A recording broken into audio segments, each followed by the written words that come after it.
Alrighty. Hello, everyone. Welcome to this is our fifth meeting of the semester, and it's week 7 of the spring semester.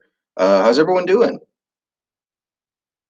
Everyone enjoying the nice warm weather we've been having? It's been pretty nice, and it'll actually be pretty nice up through this weekend and early into next week. It'll be pretty warm and fairly clear. It'll be a bit wet though, just due to all the moisture left over from the snow. But yeah, very nice weather. Be sure to make the most of it. Towards the middle of next week, I'm sure there's going to be a little bit of an active weather pattern developing, and maybe even severe weather associated with that. So keep on the lookout for that. But yeah, no, great weather all around. Hopefully it'll continue being that way. I guess I wanted to start off this meeting with a few announcements. I'll go ahead and share my screen here with you guys.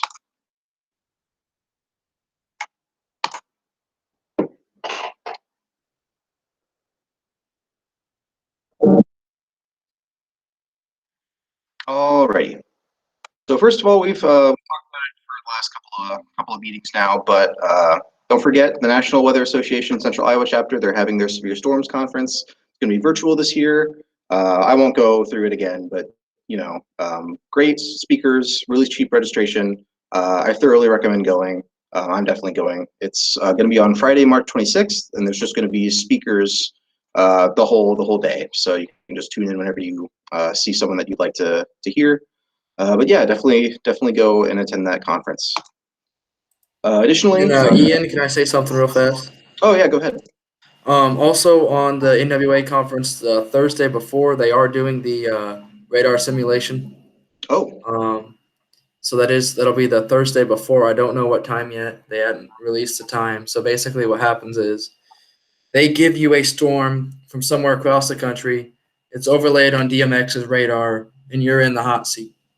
You're going to be the one that is issuing warnings. You're going to be the one looking at the storms, and basically it's going to go time frame to time frame. And like I said, you're going to be issuing the warnings from all the way from when it develops to when it becomes a severe thunderstorm to when it becomes a tornado. And you're going to be the one, like I said, in the hot seat. I've never done it before, but it's a really good experience from what I've heard. I'm not sure how they do it because they're going to do it on GR2A. So obviously they're going to have to provide the software for that because that's like a $250, $300 software. right. And we don't want to do that. I mean, I have GR3 and it was 80 plus the 165 a year to get super res data. But yeah, so that'll be really nice for the radar for that was, yeah, like I said, it's the Thursday before. I believe they said like 80 minutes is what it would take to sit down, get set up, get kind of trained on how to use it, and then you're in the hot seat, the one issuing the warnings. Basically, just anything that a NWS meteorologist would see, you should be able to have access to. And yeah, that should be it there, the radar workshop. And yeah, so it'll be really fun to be able to do that. I don't know how it's going to work yet because it's all online. And yeah, it'll be really, really nice to do. And so if you are going to the conference, this is something you can do. It'll be the day before, so I recommend doing that if you can. Yeah, so I didn't realize they were actually still going to do the radar simulation stuff. But yeah, that's obviously a really cool thing to do, to be able to actually give real time, warnings for a theoretical system. So if you're interested in that, that's going to be the Thursday before. But yeah, that'll be the Severe Storms Conference. Additionally, as we said last week, NWSDBN is going to be hosting virtual storm spotting classes. Almost all of them are going to be on Tuesday and Thursday in the evening. There is one Saturday class, Saturday afternoon on March 27th. So if you don't have time or don't want to do it on a weekday, there is that Saturday class. I'm assuming it's going to fill up fast, so if you want to do that, do that. But yeah, obviously a great opportunity to, as meteorology students, refresh on our knowledge of storm spotting. Additionally, I know Dr. Finch is planning on offering extra credit if you give her proof that you attended the course. So yeah, be sure to do that. Additionally, the big news that we got this week is we finally have a t-shirt design for the Severe Weather Club shirts. Here it is right here. I'll let you guys look at it for a couple of seconds before I show you exactly what we did to make this design. To be clear, I didn't make this, but if we look back here, this is the original shirt that we were considering resurrecting. And so I remember we said we liked a lot of the design features here. We liked the fact that this was an R with the METAR symbol here, and we liked the tornado here and stuff. But obviously, this shirt is very, very retro looking. It's very clearly made back in the late 2000s, early 2010s. So what I did was I emailed the graphic designer for the Office of Student Engagement. I told her, make something like this, but kind of modernize it. And this is what she came up with. And frankly, I think it looks pretty good. I really like how she replaced that lightning symbol with this lightning. She kept the METAR symbol and the tornado and everything. I think it looks really good. Obviously, I'm looking for feedback though. So what does everyone else think?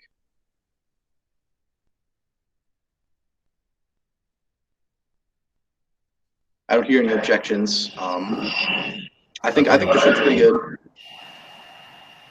I guess my question for Anthony. Yeah, I like it. It looks pretty nice.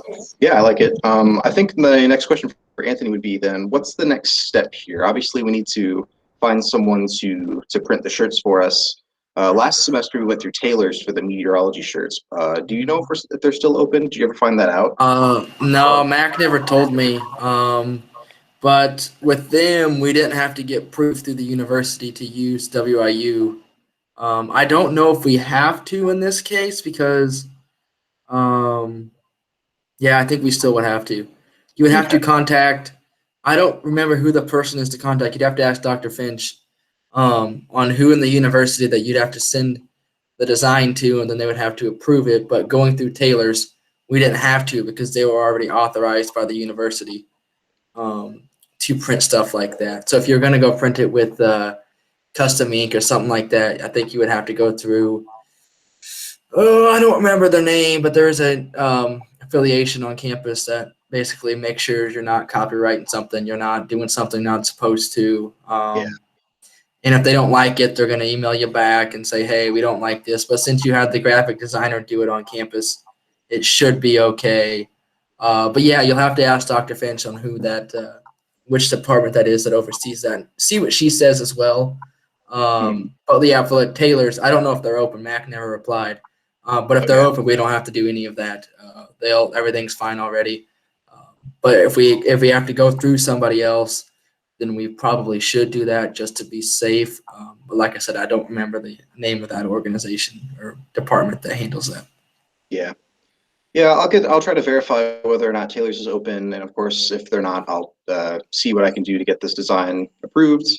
I would like to go through Taylor's. I'd like to support the local business, obviously, but we'll see how that goes. Hopefully, we'll be able to open up orders by next week, but obviously, we'll keep you posted with that.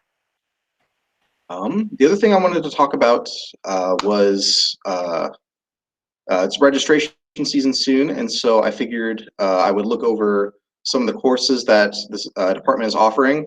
The reason I want to do this is because they've actually updated a few things in the past couple of days and in the past week or so, and so I wanted to make sure everyone knows about all the things that they're doing. But I'm pretty sure at least the actual course list is going to be finalized now, so you can actually look and see everything that's being offered. We'll start with meteorology here. If you don't know, you can just go into course search here and then just select our department or our the course prefix. So we'll search for that and see what comes up. So obviously they've got the intro classes, synoptic and dynamic 1. The one that I really wanted to bring focus on was weather instruments here. If you don't know, weather instruments is a course taught by Dr. Finch, and what you do is you learn about circuits and you learn about programming and you learn about weather instrumentation in various devices like in weather balloons and such, and then you use that knowledge and you build weather instruments in the course. For what I've heard, it's a very fun class to take. It hasn't been offered in the past couple of semesters just due to constraints with classes. But yeah, I've heard that's a really good course. The other course that I wanted to talk about was climate change here with Dr. Choi. I've never taken Dr. Choi's climate change. I've heard it's an all right class though. Has anyone here taken it or is taking it, I guess? I think I'm currently taking it. Taking climate change. Okay. So Yeah, I've heard it's a pretty good course. Dr. Choi is obviously a great teacher as well, so either of these courses would be great. Something to keep in mind, though, is that both of these courses are considered directed electives through the meteorology degree, which is to say that taking either of these courses counts towards your graduation requirements. But something to keep in mind is if you're in the operational meteorology option, if we go to USA Jobs right here, if you look at the requirements for the GS 1340, basically the requirements to be in the National Weather Service, one of the requirements they list is 2 semester hours of remote sensing in the atmosphere and/or instrumentation. So that is going to be this course, the Weather Instruments course. Weather Instruments covers that requirement. There are also a couple of other courses in the department that cover that as well. For example, there's a satellite and radar meteorology course, and there's a remote sensing class in the GIS program as well. The problem is that I haven't seen remote sensing offered in the past like 4 semesters, and I don't know when remote sensing in the atmosphere is going to be offered again. I know it's offered this semester through Dr. Choi. So my recommendation would be that if you want to do the operational meteorology degree program to try and work at the National Weather Service, you're definitely going to want to go for Weather Instruments here. They've been having trouble getting it offered in the past semesters, just again due to constraints with how many teachers there are versus how many classes that have to be taught. So I'd recommend taking it sooner rather than later. But yeah, it's obviously a great course. And of course, if you're in the applied meteorology background or you want to learn about climate change, obviously climate change is a great course as well, counts towards graduation. That's all I wanted to look at for meteorology courses. We can also look at GIS courses. Let's see, GIS here. So I've talked a bit about GIS in Club in previous meetings. If you were interested in going into GIS, but you know nothing about it, the course you're going to want to take is GIS 108 here. It's called Digital Earth. This is a great introductory course. It's very easy, but it teaches you like the basic principles of what GIS is, contrary to what principles of GIS is here. It's taught by my supervisor at the GIS Center, actually. So it's a great course. It's easy. So if you take it and decide you don't want to do GIS, nothing lost, nothing gained. If you do decide you want to pursue GIS, then that course is actually 4 hours towards your GIS minor. So I would definitely recommend taking 108 if you want to do GIS. Alternatively, if you're higher up in the GIS program and you're looking for upper level courses to take, they're offering 402 again in this fall. It's advanced cartography. That is an excellent course. I took it last semester. Dr. Sutton is an awesome teacher, and cartography is just a really fun subject to learn about. Traditionally, this course was offered every other year, but there was enough popularity that they decided to switch it to every fall to try and see if enough people would support the class. So if you're interested in an upper level GIS course, definitely take cartography. I really enjoyed it. Let's see, there was a couple other things that I wanted to cover. I don't think there are any freshmen in the meeting right now, but if there are any freshmen that are watching this on YouTube afterwards, and you're looking for gen eds, the geography department offers some really good gen ed courses. Intro to Human Geography, this covers social sciences and global issues credits. It's taught by Dr. George. I've taken a class by Dr. George, but personally, I think human geography is a really interesting subject. And again, it's through departments and covers gen ed requirements. I like that course. Alternatively, if you need I believe it's a multicultural course, yeah, multicultural studies, then you'll want to take World Regional Geography. That's Geography 110. Again, that's a pretty good course just to get a broad overview of geographies around the world. Good gen ed credits. It's offered both online and in person next semester. I'll be taking it with Dr. Sutton next semester. So if you're looking for that, I would recommend doing that. There are a couple of other courses too that you can take for gen eds. Like I know Dr. Thompson is offering an urban planning course. I know nothing about that course, but it sounds interesting. So if you want to do that, maybe you can ask him about that. But yeah, those are the courses that I wanted to look at for geography. There was one other thing that I wanted to show you guys regarding our department's courses. We go to the geology program here. Let's see if I can find it here. Yeah, right here, Intro to Oceanography. So if you remember back to last semester, Anthony actually did an entire presentation on graduation requirements and specifically courses that you might miss that you'll want to take. And so if we go back to USA Jobs here, there's this last clause right here for qualifications for applying to the National Weather Service. You'll need at least 9 semester hours of work in appropriate physical science major in any combination of the 3 or more following. Said that really poorly, but so there's this big list of topics that you'll want to look at here. For reference, the statistics requirement right here, that's covered by Geography 301 with Dr. Choi. That's a graduation requirement, so you don't need to worry about that. There's also physical climatology listed here. That's 327 with Dr. Choi. That's also a graduation requirement, so you don't have to worry about that either. But you do still require 3 more credit hours to qualify for this last clause here. And there's actually no other graduation requirements for the meteorology program that cover these, necessarily, like that are required to graduate. And so one of these options right here is physical oceanography. That is what this course is. If you take this course, that'll cover that, and that'll guarantee that you have that clause of the requirements, ready to go. Dr. Malim teaches that course. If you're in hazards, you know Dr. Malim. She's a good teacher. I've heard that the class for meteorology majors is pretty easy, and she likes having meteorology majors in her class because she does well. So if you're looking for a course like that to take, I would recommend doing Intro to Oceanography. I'll probably be doing that next spring. So not this semester, but next spring. Ian, can I say a few things, Ian? Yeah, go ahead. Oceanography is easy. It's not hard at all. I really didn't study a whole lot and still got like a 95. And also in that geology department, if you actually go down to geology 380, I believe that might count for the physical hydrology. So let's see, hydrogeology, talked by Dr. Bennett. I don't know if that would count for the physical geography or physical hydrology requirement for the National Weather Service, but it might. I'm not sure. I know it's hydrology. I haven't really looked into it. I saw that it was offered it was available last year, but as far as it counting towards that, I'm not sure. It might. We'd have to actually look into it. We have to look into it. I'd imagine it would. That's what the course is, obviously. Yeah. So I don't know, but it seems like an interesting course to take. But I don't know exactly if it would count or not.